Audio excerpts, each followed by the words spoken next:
Hiling ka ng hiling, dasal ka ng dasal, pero wala ka namang ginagawa. Hindi ka kumikilos. Alam mo, kung hihiling at magdadasal ka, kailangan gumawa ka ng aksyon at kumilos ka. Hindi po pwedeng maghihintay ka lang. Ano pag pinagpatuloy mo yung ganyan? Anong mapapala mo? Wala, di ba? Kasi kung halimbawa mo kung sino man yung pinagdadasalan mo sa taas, mapapakamot ka lang talaga ng ulo yan. Baka kapag tinignan ka nandun ka lang sa bahay nyo, nakahiga, nakataas pa yung dalawang paa mo, nanonood ng TV. Kapag nagutom ka, kakain ka. Tapos mong kumain, hihiga ka na naman.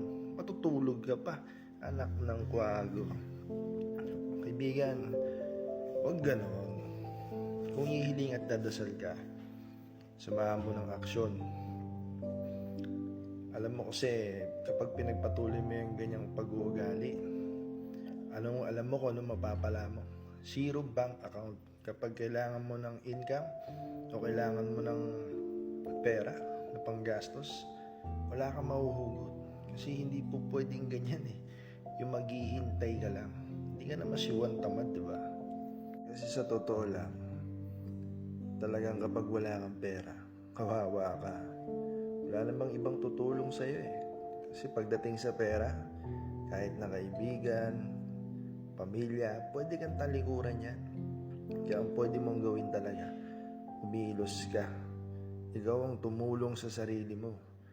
Para kapag kinailangan mo ng masasandalan, wala kang pwedeng ibang sandalan kundi ang sarili mo. Ganun naman talaga ang buhay, di ba?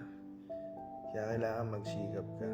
Hindi po pwedeng magdadasal ka lang, hihiling ka lang, tapos wala ka namang ginagawa.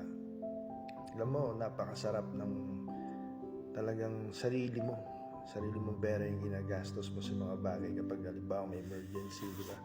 Yung tipong hindi ka hihingi ng tulong sa iba, yung hindi ka magkakaroon ng utang na loob. Tapos niyan, syempre, may masasabi pa sila sa'yo. Kaya mas maganda talaga yung ikaw mismo ang tutulong sa sarili mo. At sa susunod na siguro, pag nagdasal ka, hindi na hiling ang hihingin mo kundi puro pasasalamat na lang. Kasi bakit? Tinulungan mo yung sarili mo at hindi ibang tao ang tutulong sa'yo. Although hindi naman masama kung may tumulong sa ibang tao. Accept mo. Pero ibalik mo rin sa kanila. Mas maganda nga kung doble pa, di ba? Kasi ako alam mo, naranasan ko rin dati yan. Pero nag-isip ako, syempre nagdasal din ako. Hindi pwede mawala yun. Pero yung dasal at hiling na yun, sinamahan ko ng aksyon. Kaya thank God, syempre ngayon, medyo okay na, di ba? So, ganun ang buhay.